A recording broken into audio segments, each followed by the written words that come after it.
Ya ven, cada vez que estamos al terminar un año, en los últimos días de diciembre, veis cómo los noticieros hacen un resumen visualizando las diferentes cosas que han pasado a lo largo del año. Cosas importantes, desastres naturales, ataques terroristas, cambios políticos, imágenes de aquellos famosos que nos han dejado. Pero también nos hablan de las palabras que más se han usado durante ese año. Yo apuesto contigo que una de las palabras que más se ha usado este año y se va a usar este año, cuando terminemos diciembre, será inflación, guerra de Ucrania, Vladimir Putin. Serán algunas palabras. Si nosotros en el mundo evangélico hiciéramos esta propuesta acerca de cuál son las palabras o la palabra de la que más se usa en este mes de octubre, posiblemente sea esta, reforma. Reforma. Por supuesto, haciendo referencia con esta palabra a la reforma protestante, que según los historiadores marcan su inicio en el día que Lutero clavó las 95 tesis en la catedral de Wittenberg el 31 de octubre de 1517. Por eso en estos días se suele celebrar el Día de la Biblia o el Día de la Reforma. Celebramos este Día de la Reforma que no solo afectó a la esfera religiosa, sino a toda la sociedad por completa. Ayudó a incrementar la tasa de alfabetización, abrió las puertas a la literatura, a la educación, a la ciencia y a las artes a través de todo el continente europeo. Gracias a la vuelta a las escrituras hubo una dignificación de las razas y las culturas, libertad de la esclavitud, justicia social. Todas estas son una gran bendición para la sociedad. Pero no podemos perder de vista que la característica principal de la reforma protestante fue una vuelta a las escrituras, a la palabra de Dios, a una teología correcta relacionada con la salvación del hombre. Este movimiento provocó que muchas personas conocieran las verdaderas verdades del Evangelio, esas verdades que libertan al hombre del poder del pecado, que obtiene el hombre el fruto de su vida de santificación, y que de nuevo lo lleva de vuelta a Dios y a su propósito original y puede disfrutar al fin de la buena vida bienaventurada que está en Jesús.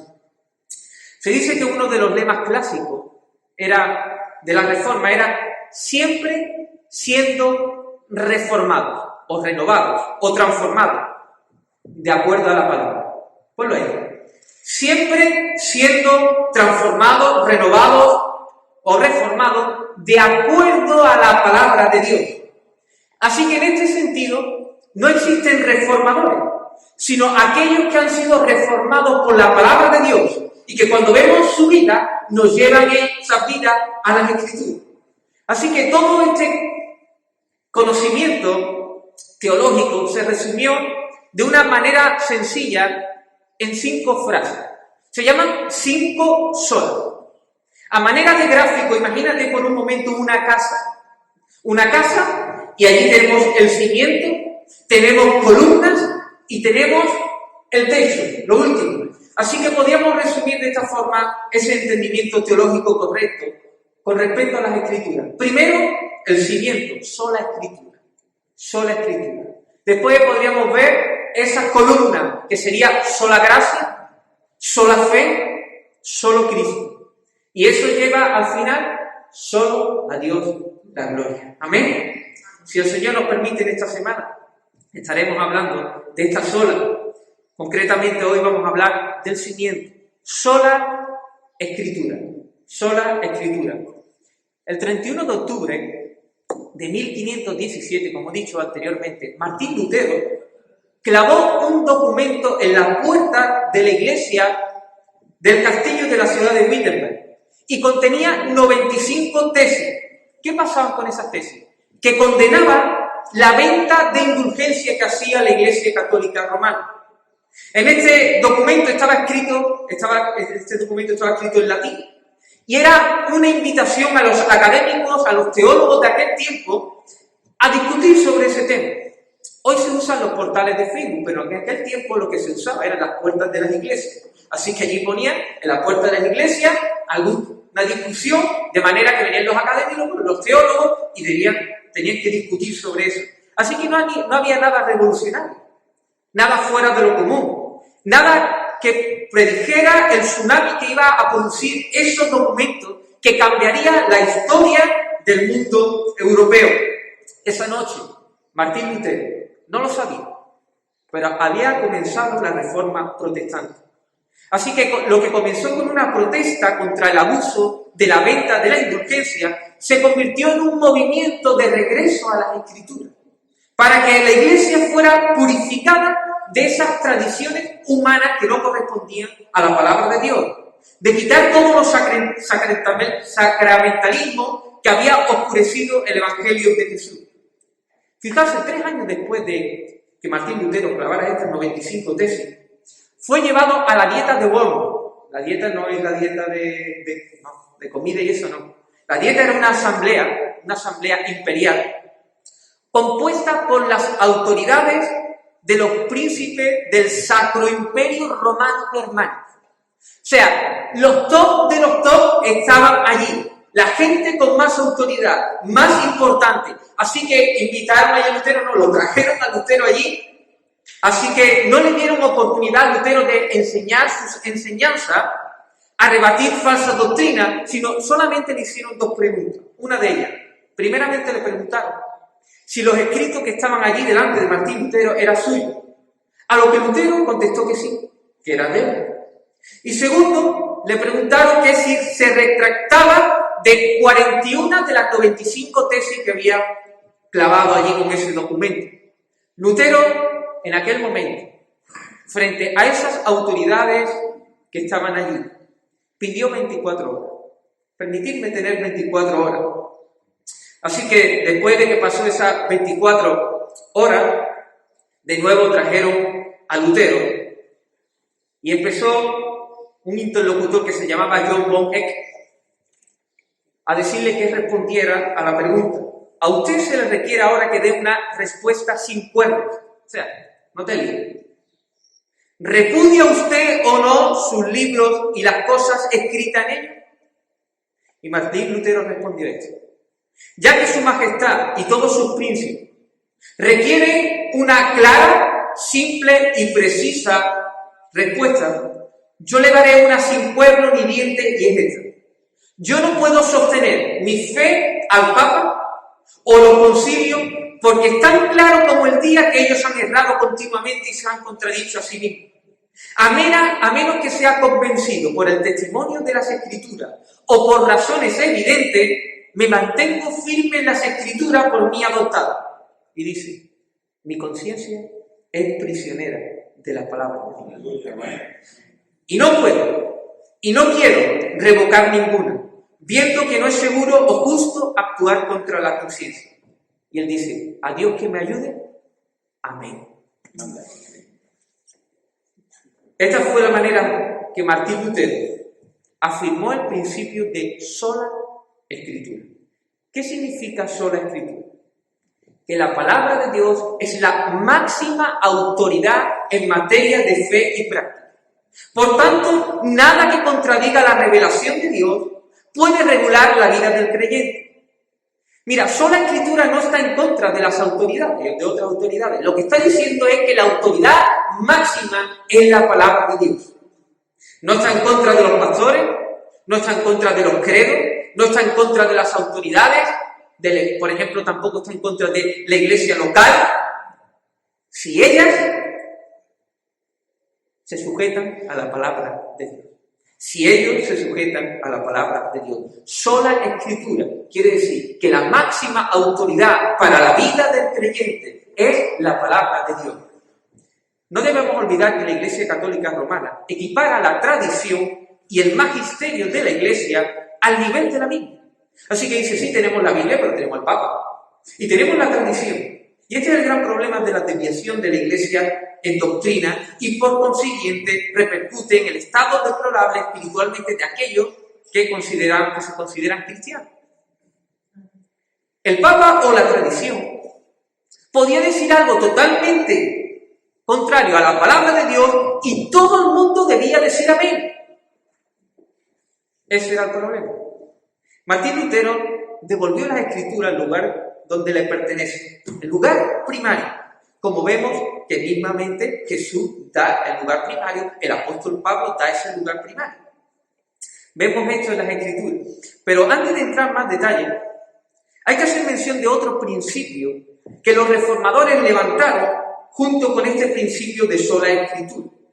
Durante la Edad Media no podemos olvidar que abundó la interpretación alegórica de las Escrituras. Se hablaba que las Escrituras tenían más de un significado.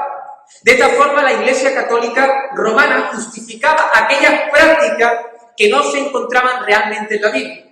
Incluso había un tal Juan Casiano que definía 4 niveles de significado e interpretación. Por tanto, la pregunta es, ¿cómo se interpretan las Escrituras? Y aquí está el principio que también se levantó allí. Las Sagradas Escrituras son su propio intérprete. Amén. Las Escrituras se interpretan con las Escrituras. Amén. Amén. Ellas mismas nos dan su interpretación. Así que el Espíritu Santo que inspiró la palabra ilumina la mente del creyente para encontrar en la palabra misma el significado de aquello que Dios quiso decir en aquel momento. ¿Lo entendéis? Apúntalo ahí.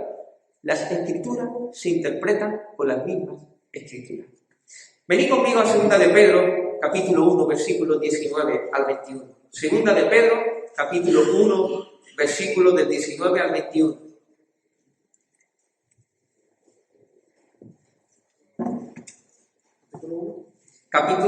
Segunda de Pedro, capítulo 1. Segunda de Pedro, capítulo 1, versículos del 19 al 21. Y vamos a ver algunas enseñanzas que nos da esta porción de las Escrituras. ¿La tenemos? Segunda de Pedro, capítulo 1, versículos 19 al 21. Dice, tenemos también que la palabra profética más segura. Subráyalo. Palabra profética más segura, a la cual hacéis bien en estar atentos como una antorcha que alumbra el lugar oscuro, hasta que el día se esclarezca y el lucero de la mañana salga en vuestro corazón. Entendiendo primero esto, que ninguna profecía de las Escrituras es de ¿qué? De interpretación privada, porque nunca la profecía fue traída por voluntad humana, sino que los santos hombres de Dios hablaron inspirados por el Espíritu Santo. Apunta esto. Una, las Escrituras no son de interpretación personal. Ninguna de las profecías por aquí de las Escrituras es de interpretación privada. Así que las Escrituras no es de una interpretación personal. Ninguna persona debería decir, mira, para mí esta porción de las Escrituras significa esto. Ah, que para ti significa lo otro. Ah, así que está bien. No. ¿Me entiendes? No es de interpretación personal, privada. No podemos estar diciendo negro y blanco a la vez. ¿Lo entendemos? No, es que yo pienso, es que yo entiendo, es que, tú no entiendes así, pues muy bien. No.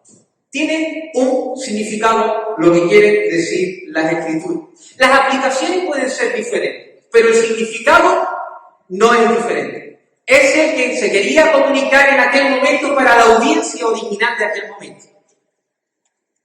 ¿Lo entendéis? Después hay aplicaciones diferentes, pero el significado es uno. Por ejemplo, en el Talmud, que eran los comentarios de las Escrituras judías, un rabino intenta convencer a la gente que el asunto principal en la vida, lo más importante de la vida es el interés de los humanos, de las personas. Así que, ¿sabe qué es lo que usa él? Usa las piedras de la Torre de Babel. Y coge las piedras de la Torre de Babel para apoyar esta idea de que el interés principal de las personas es el interés de los otros. Así que él coge y dice que mira, allí mientras estaban construyendo la torre, cada vez se hacía más grande y más alta, así que tenía que ir unas personas cargadas de ladrillo y ir hasta arriba. Y cuando la persona que otra vez tenía que ir a cargar de nuevo para volver, si caía del precipicio para abajo, pues bueno, como no tenía ladrillo, pues no había que echarle cuenta. Pero después, si subía con los ladrillos y se caía, entonces sí. De ahí saca la enseñanza de que realmente las personas son más importantes que las cosas, y esto es verdad. Pero eso no es lo que quiere decir el texto. Eso es una interpretación alegórica. Y esto es lo que se daba mucho en aquel tiempo en la Iglesia Católica. Interpretaciones alegóricas para apoyar aquellas cosas que eran contradictorias a la palabra de Dios. Así que la Escritura significa lo que significa. Lo que significa para la audiencia original a la cual está dirigido ese texto. Si nosotros corregimos a este rabino del Talmud en nuestros días, del relativismo, y le decimos, oye, mira que estás equivocado, como que yo estoy equivocado. Sí, mira que estás equivocado, esto no significa lo que... No, mira, esto significa para mí. ¿Para ti qué significa eso? Pues muy bien, cada uno con su verdad. No. La Escritura significa lo que significa. Lo que significa. Segunda enseñanza. Las Escrituras provienen de una revelación divina. Así que ninguna profecía o ninguna enseñanza de la palabra llegaron a nosotros como consecuencia de una intención, deseo o proyecto humano. El hombre no decide tener una revelación de Dios. El hombre por sus méritos no consigue la revelación de Dios. No la descubre por su gran intelecto o su sabiduría. No. Las Escrituras no lo han conseguido esos santos hombres de Dios, sino que Dios se la dio a esos hombres. Es Dios quien se revela. Es Dios quien inspira las Escrituras. No hay un mérito de gracia. Hoy se levantan un montón de falsos apóstoles en medio del mundo evangélico y dicen, es que tengo esta revelación. Después de ayunar 40 días, ¿qué revelación? Ya no hay más revelación. Ya tenemos la revelación. Se levantó un hombre llamado José Smith de los Mormones. Y él dice que como era el único que buscaba la verdad de verdad, era el único. Así que se fue a un bosque, se le apareció un ángel y le reveló otro evangelio. Y que había que traducir ese nuevo evangelio en un idioma que no existe, el vicio reformado, antiguo, por medio de una gafa. Y dice el apóstol Pablo, aunque yo venga a vosotros con otro evangelio, o un ángel del cielo os aparezca con otro evangelio, no lo creáis, sean ateos. ¿Qué está haciendo Pablo? Este es el evangelio verdadero. Aunque yo mismo venga y os diga otro evangelio, no me creéis. Aunque venga un ángel del cielo, ¿tú te imaginas que se te presente un ángel del cielo? Y estás ahí, mira, tengo una revelación, que es que nadie la sabe. Mira, te voy a decir, como venga alguien, otra cosa, un ángel, lo que sea, y venga pronunciando otro evangelio, no lo creáis. Así que la revelación viene de Dios, no viene del hombre. Viene de Dios. Viene de Dios usando a los hombres, inspirando por su espíritu a los hombres. Así que esta es la tercera enseñanza acerca de estas cosas que estamos viendo en este pasaje. El Salmo 119, 160 nos dice, la suma de tu palabra es verdad. La suma de su palabra inspirada por Dios, no una parte, no una porción, no solo el Nuevo Testamento, sino toda la Biblia, de tapa a tapa, es verdad. Primera de Timoteo 3, 16, 17 dice, toda la Escritura es inspirada por Dios y útil para enseñar, para redarguir, para corregir, para instruir justicia, a fin de que el hombre de Dios sea perfecto, enteramente preparado para toda buena obra. Entendiendo esto, que es Dios el que inspira la palabra, no deberíamos atrevernos ni a poner ni a quitar de las Escrituras. No es por casualidad que cuando te vas a Apocalipsis, a la última parte de Apocalipsis, ahí, en su último versículo, se dice estas palabras. Yo testifico a todo aquel que oye las palabras de la profecía de este libro. Si alguno añadiera estas cosas, Dios traerá sobre él las plagas que están escritas en este libro. Y si alguno quitare las palabras del libro de esta profecía, Dios quitará su parte del libro de la vida y de la santa ciudad y de las cosas que están escritas en el libro. Querida iglesia, sola Escritura de ahí proviene el principio de que las Escrituras se interpretan con las Escrituras. Así que debemos tener cuidado de pasar por alto este principio, porque si no entramos en un mar de especulaciones y mentiras y quedaremos a oscuras. Y no solo eso, sino que seremos ciegos, guías de ciegos, como eran los fariseos. Así que nosotros hacemos bien en atender a las interpretaciones de los maestros fieles que Dios ha puesto en su iglesia. Hacemos bien en atender y obedecer a los pastores de aquí de Jerez de la Frontera, pero siempre y cuando esos maestros y estos pastores estén de acuerdo a la palabra de Dios. Amén. Es la palabra de Dios. No somos nosotros. Tiene que ser la palabra de Dios.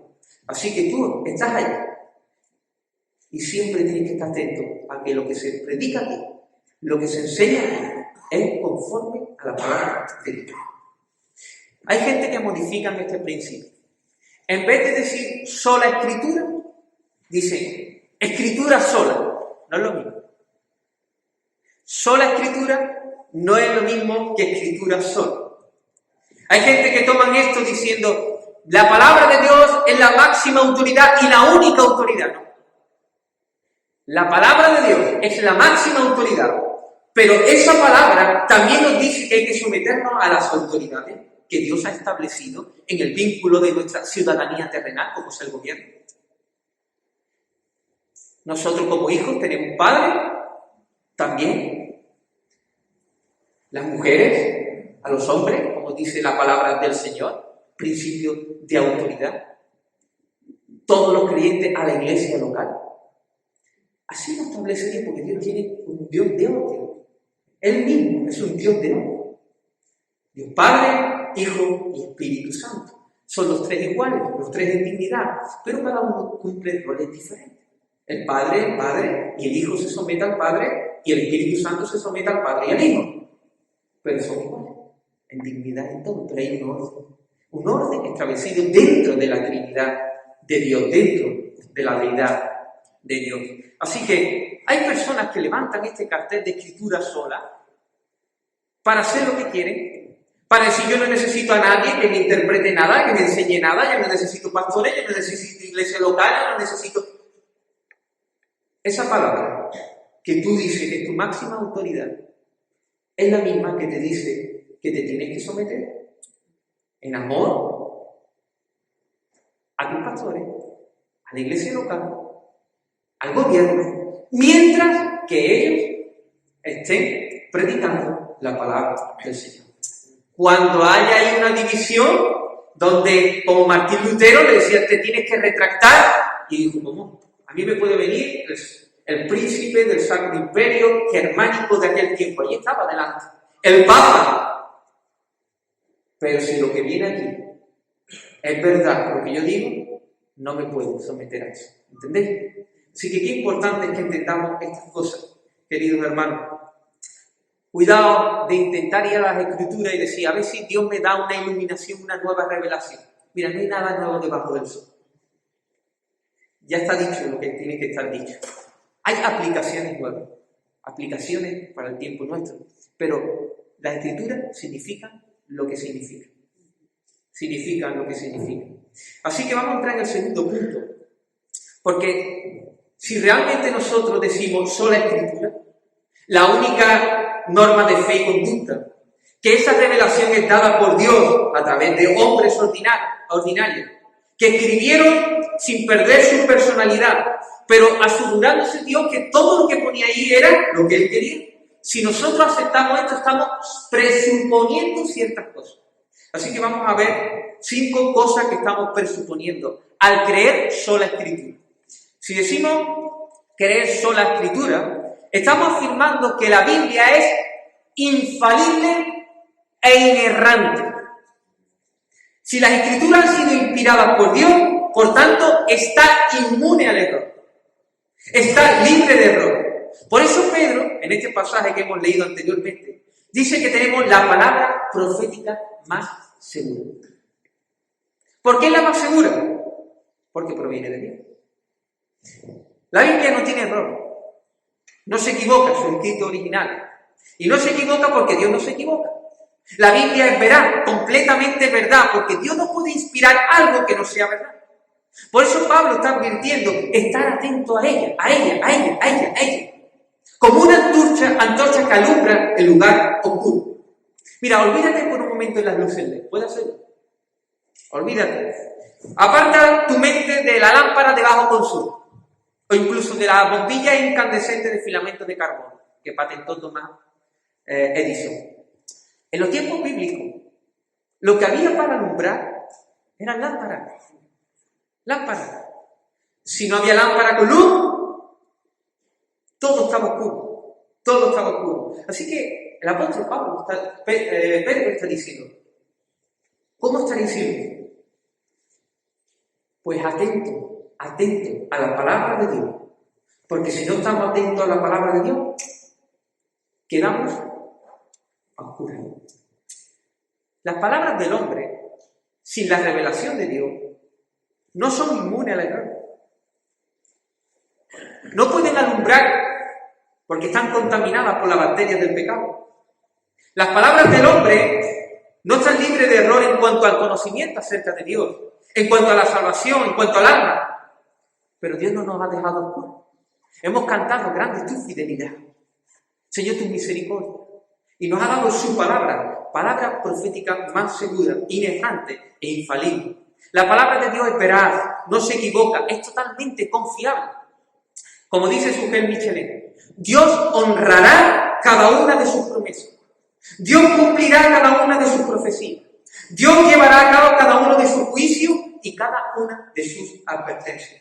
Como dijo Martín Lutero a los concilios y a los papas, dice, se han equivocado. Pero la Biblia es la palabra de Dios y no miente. Y no se puede equivocar. El cielo y la tierra pasarán, mas mi palabra siempre permanecerá. Las palabras de Jehová son palabras limpias, como plata refinada en horno de tierra y purificada 7 veces. La palabra de Dios, hermano. ¿Qué luz está siguiendo? ¿Habéis visto esas luces RGB, no se llama, ¿no? De colores, ¿no? Que hacen producir un montón de sentimientos y cosas, ¿no? Muchas veces somos así. Mira, es que yo siento... mira, es que yo pienso... No, ¿qué palabra estás siguiendo? ¿La de tus sentimientos? Porque más engañoso es el corazón que todas las cosas. Es que yo pienso, pero ¿qué dice la Escritura? No lo que tú piensas. Es que yo tenía una experiencia. Sí, pero esa experiencia está sujeta a las Escrituras. La palabra profética más segura, la palabra de Dios. Y todo lo que pensé, todo lo que experimentemos, tiene que estar acorde a la palabra del Señor. Así que ten cuidado, no vayas a estar poniendo tu foco, tu mirada en lámparas que finalmente se apagan. Y lo que tú sientas y lo que tú pienses será contrario a la voluntad de Dios. Así que acuérdate de esto, la palabra de Dios inerrante, infalible. ¿Amén? Amén. Si estamos diciendo eso, de una cosa se deriva otra. Porque si la palabra es inspirada, la palabra es inerrante, sin error, infalible, pero también la palabra de Dios es la autoridad suprema sobre la conciencia del hombre. ¿Entendéis? Martín Lutero tenía frente a él, como he dicho, las autoridades eclesiásticas y al rey Carlos V, el emperador del Sacro Imperio Romano Germánico, y dijo esta palabra: mi conciencia es prisionera de la palabra de Dios, y no puedo ni quiero revocar ninguna, viendo que no es seguro o justo actuar contra la conciencia. ¿Qué es lo que nos atrapa? ¿Qué es lo que nos cautiva? La palabra de Dios. Mira, no se puede obligar a la conciencia de otro por preceptos o mandamientos que no están encontrados en la palabra de Dios. Yo no te puedo decir algo que no esté sujeto a la palabra de Dios y decir, bueno, es que me lo han impuesto. No. Si no viene la palabra de Dios, no. Pero si viene la palabra de Dios, tu conciencia ha quedado cautiva. Eres prisionero de la palabra. Prisionero de la palabra. Así que las opiniones y las tradiciones de los hombres, si no están de acuerdo a la palabra de Dios, hay que desecharlas. Pero es que siempre se ha hecho así. pero no está de acuerdo a la palabra de Dios. Si nosotros estamos hablando del Papa y no está de acuerdo a la palabra de Dios esas figuras, hay que desechar esas figuras porque el único mediador entre Dios y los hombres es Jesucristo hombre. Pero que siempre, es que la palabra de Dios dice esto. Es que para ser salvo hay que hacer unas cuantas penitencias y detrás de un paso hacer un programa. ¡Que no! Que la salvación es gratuita por medio de la obra perfecta que Cristo hizo en la cruz del Calvario. Y si añadimos cosas, no están de acuerdo a la palabra de Dios. Querido, nuestra conciencia tiene que quedar cautiva por lo que Dios dice. ¿Amén? Amén. Muchas veces nosotros estamos muy equivocados también. Muchos evangélicos que decimos sola escritura. Estamos muy equivocados acerca de tantas cosas. Porque yo pienso, porque yo siento, porque yo no sé qué. La educación espiritual de nuestros hijos no recae sobre la iglesia. Recae sobre los padres. O sea, yo no vengo aquí, dejo el domingo a mi hijo y ya durante toda la semana no enseño, no instruyo a mi hijo el deber que yo tengo como padre para que ellos sean hombres y mujeres preparados para toda buena obra. Eso recae sobre los papás. Después aquí, pues ponemos, como he dicho, nuestro granito de arena. Querido, hay tantas cosas que nosotros hemos introducido que no vienen en la palabra de Dios. Hay cosas que no son malas en sí. No son malas en sí. Tipos de ministerio, tipos de eventos que se hacen. Eso no es malo en sí. Pero si nos apoyamos en esas cosas, sí. Y si esas cosas impiden que hagamos lo que tenemos que hacer con respecto a la palabra, sí. ¿Qué es lo que hace una iglesia en la selva?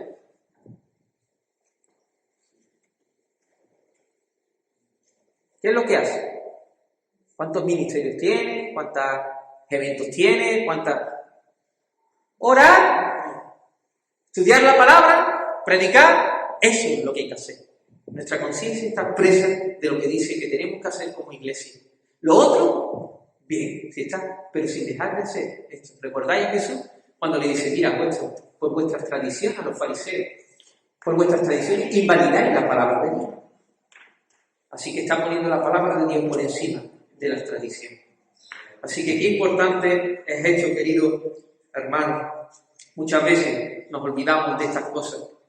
Tercero, creer en sola escritura es creer que Dios ha hablado. Y si Dios ha hablado claro. Dios no es un Dios de confusión. Hay gente que se acerca a la escritura como si, bueno, esto no lo... No, Dios es claro. Si Dios quiere hablarte, te hablará claro. Y si Dios sabe lo torpe que somos, nos hablará claro. Así que si quieres poner la claridad intrínseca de la palabra. La palabra es clara. En la Edad Media se atribuía el derecho a interpretar la Biblia solo a la Iglesia, a los magisterios. Pero Dios inspiró su palabra para que todo el mundo la entendiera. Es la misma palabra que afirma su claridad. Hemos leído antes, el testimonio de Jehová es fiel, que hace sabio al sencillo. Hace sabio al sencillo. La exposición de tus palabras alumbra, hace entender a los simples. Hasta hace poco se hacían las misas en latín y de España. ¿Y qué entendía la gente? Nada. Y esta era la fe del carbonero, ya lo he dicho muchas veces. A uno que sale de la mina y del carbón y está saliendo y dice, mira, ¿tú en qué crees? Si yo creo en lo que cree la iglesia. Bueno, ¿y qué es lo que cree la iglesia? Lo que creo yo. Bueno, ¿y qué es lo que crees tú y la iglesia? Lo mismo.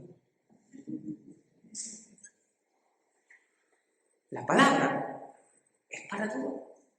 Y en el tiempo de la Reforma hubo una vuelta a la Escritura y empezó el tiempo de la imprenta. ¿Y qué pasó? Que empezó el pueblo a tener la palabra de Dios y a poder corroborar si lo que se decía era verdad o no era verdad. La palabra de Dios es sencilla. Hace sabio al sencillo. Mira, es verdad que hay cosas complejas. Pero en cuanto a lo que tiene que ver con la salvación de nuestra alma, es sencilla. Es sencilla.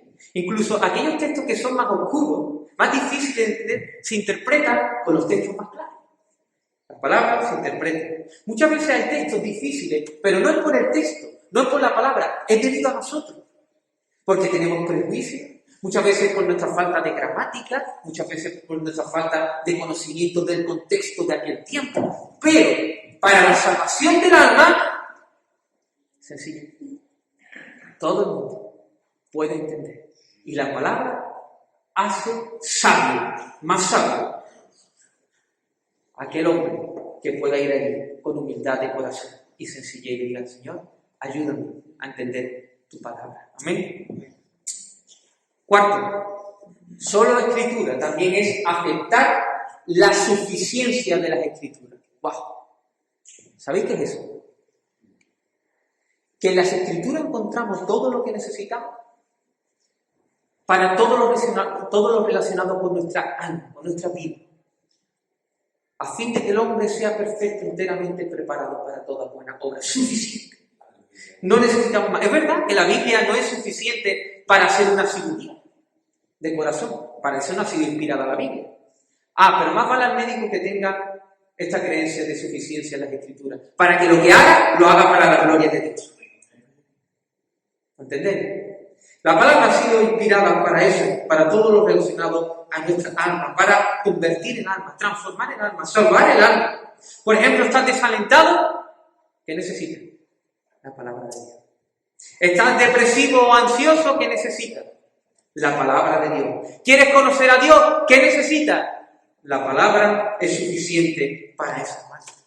Todo lo que tiene que ver con respecto a conocer a Dios, al alma nuestra. Pero ¿cuántas veces estamos ahí, ansiosos, depresivos, y decimos: sí, creemos en sola Escritura? Y nos vamos y nos pegamos un atracón de comida, buscando en la comida lo que solo Dios nos puede dar. O nos vamos al psicólogo primero que tenemos y decimos: vamos allí. Estoy en contra de los psicólogos. Estoy en contra de la psicoterapia que vaya en contra de la palabra de Dios. Ya otro día, si queréis, lo hablamos. En postulados que no tienen nada que ver con las Escrituras, ni con lo que dice Dios acerca del hombre. ¿Pero qué sé? La palabra es suficiente. La palabra es suficiente para que tú seas libre del enojo, de la ira, para que tú seas libre de ansiedad, para que tú seas libre de un montón. La palabra es poderosa, que convierte, que sana, que transforma el alma. Eso lo he leído antes. La palabra es suficiente, hermano. ¿Cuántas veces nos tenemos que dirigir a la palabra del Señor? Y no quiere decir que tú vayas a la palabra y leas una porción. Quiere decir que la palabra es suficiente. Pero no solo leer, no solo meditar, obedecer la palabra de Dios. Ese es creer en la suficiencia de las Escrituras. Amén. Ahí la tienes. Ahí la tienes. En tus manos. Muy cerca la tenemos. Para que tú vayas a ella. ¿Cómo es ser mujer? ¿A dónde vas? ¿A las revistas del corazón? ¿Cómo ser un hombre de éxito? La palabra de Dios. Ahí nos dice cómo debe ser una mujer, cómo debe ser un hombre de Dios. Amén. La palabra es suficiente. Ve, estudia, escudriña, y cuando te hable el Señor, obedece prontamente. Amén. Y verás que el Señor hace maravillas en tu vida. Amén. 5. Y terminamos. La palabra, solo ella nos transforma por medio del poder del Espíritu. Amén. Hebreos 4:12, si queréis venir conmigo.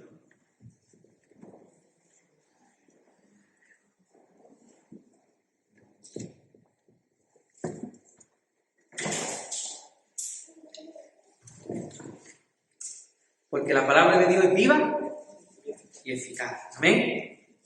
Y más cortante que toda espada de dos filos. Y penetra hasta aquí. Hasta partir el alma y el espíritu y las coyunturas y los tétanos. ¿Y qué dice? Discierne los pensamientos y las intenciones. Tú estás leyendo la palabra. Estás escuchando la palabra. Y te está hablando. Te está hablando. Y discierne que hay cosas buenas, cosas malas, cosas en las cuales estaba equivocado, cosas. Eso hace la palabra del Señor. Y a medida que estás en la palabra, veas eso. Y lo veas a Él. y dices, wow, ¿cuánto me falta? Pero a la vez que lo estás viendo, el Espíritu Santo te va transformando de gloria en gloria, como la imagen suya, por medio del Espíritu de Dios. Amén. Ahí tienes la palabra. Queridos, creer que la palabra de Dios, que la palabra de Dios es la palabra de Dios. Amén, amén. Léela, escudriñala. Deja que te hable ella, no le hables toda la palabra, deja que te hable ella. Y dedica tiempo a conocer la palabra del Señor. Amén. Amén. Así que, ya sea como tú estés, la palabra de Dios es un manantial de vida, para tu vida y para mi vida. Amén. Así que, ponte bajo ella y dile, Señor, ¿qué quieres? Hoy quiero oír tu voz. Y si hoy has oído su voz, no endurezcas tu corazón. ¿Sabéis que Cristo es el lobo, la palabra de Dios? Él es el lobo, la palabra de Dios encarnada. Y Él vino a este mundo, y vino entre nosotros, y estaba repartiendo vida. Cada vez que hablaba era vida, vida. Porque sus palabras son espíritu y vida. Y hablaba a la gente y vida, y hablaba a la gente y vida, y hablaba a la gente y vida. Pero eso es posible, porque Él después muere en una cruz, en el silencio divino, cargando cada uno de nuestros pecados, para que ahora nosotros seamos restituidos en una relación con el Padre y podamos conocer a través de su palabra. No hay un mayor propósito en esta vida que conocer a Dios. Y hermanos, para conocer a Dios necesitamos su palabra. Así que dedica tiempo a orar, dedica tiempo a abrir la palabra. Señor, aquí estoy. Quiero conocerte a ti. Amén. Amén. Evalúa todo a la luz de la Escritura. Tu forma de pensar, tu forma de sentir, tu forma de experimentar. Todo a la luz de la palabra. Porque la palabra, ¿sabe qué? Te va a llevar a la verdadera vida bienaventurada. A la dicha, a la felicidad. Hemos sido diseñados desde la felicidad para la felicidad. ¿Y sabe quién te dice el camino de la felicidad? Dios mismo, que es el que lo sabe y el que te ha diseñado. Y eso se encuentra en la palabra. Así que lee, estudia, medita